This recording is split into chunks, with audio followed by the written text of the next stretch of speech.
তীব্র তাপদাহ, সাথে সেতু বন্ধ, আর সেই কারণেই গজলডোবা পর্যটক শূন্য। রাজগঞ্জ ব্লকের গজলডোবায় গড়ে উঠেছে মুখ্যমন্ত্রীর স্বপ্নের প্রকল্প ভোরের আলো। প্রতিদিন প্রচুর পর্যটকদের ভিড় জমে এই পর্যটন কেন্দ্রে, কিন্তু তীব্র তাপদাহে বর্তমানে পর্যটক শূন্য হয়ে দাঁড়িয়েছে ব্যবসায়ীদের মাথায় হাত। একদিকে তীব্র গরম, অন্যদিকে গজলডোবা তিস্তা সেতু বন্ধ হয়ে আছে মেরামতের জন্য। সেই কারণেই পর্যটকদের দেখা নেই।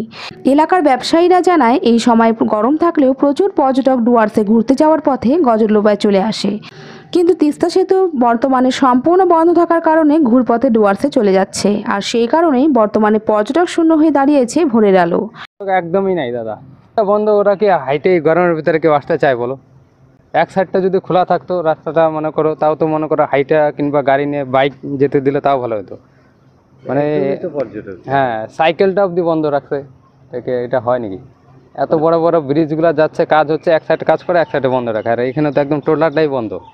না না, এখন সবাই তো চায় যে এইটাতে শর্টকাট হয়, লাটাগুড়ি যাওয়া কিংবা ওইদিকে সেবক পাহাড়ে যেখানে উঠো। একদমই শূন্য ব্যবসা বাণিজ্য। আপনারা এখানে দেখান না, যে মানুষকে দেখালেই তো বুঝতে পারবে যে কি পরিস্থিতি। একটা গাড়ি এখানে না হলে এই সময় 4-5টা গাড়ি থাকে, মানে 8-10টা মনে করো এখানে গ্রুপ হয়ে থাকে। এখন একটা বড় ক্ষতির সম্ভাবনা। খালি ক্ষতি নাকি দাদা, মানে বলার মতন এখানে কিছুই নাই। আমরা এইটা করেই আপনার সংসার? হ্যাঁ হ্যাঁ, এটাই আমাদের পেট। এই 7-8 বছর পেট চলতে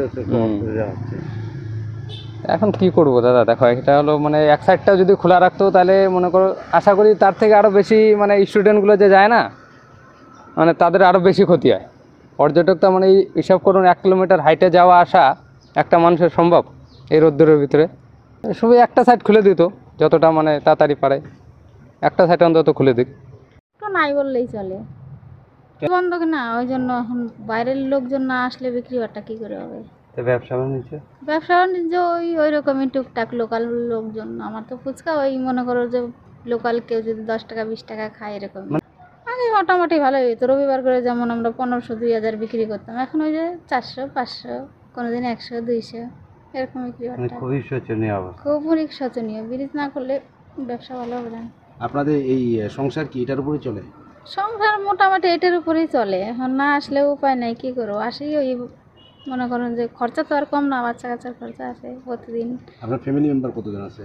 ফ্যামিলি মেম্বার আমরা 4 জন। আমার স্বামী তো বাইরে আছে কেরালাতে, আর আমি বাড়িতে। আমার ছেলে মেয়ে যে 11-এ পরে এবার উঠলো। এই যে ব্রিজ পার হয়ে সকালবেলা টিউশনে যেতে লাগে, 5টার সময় উঠে, 7টার সময় টিউশনি, বাড়ি থেকে 6টায় বেরিয়ে যায়। নতুনভাবে কোনো কাজও তো হচ্ছে না মনে হয়? নতুনভাবে কাজ হচ্ছে না, ওই আগের মতনই চলছে টুকটুক করে। কতদিনে শেষ হবে জানি না। আচ্ছা, বছর যেমন এরকম রৌদ্র ছিল, গরম ছিল, তারপরেও কলকাতার লোকজন প্রচুর আসে সব সময়।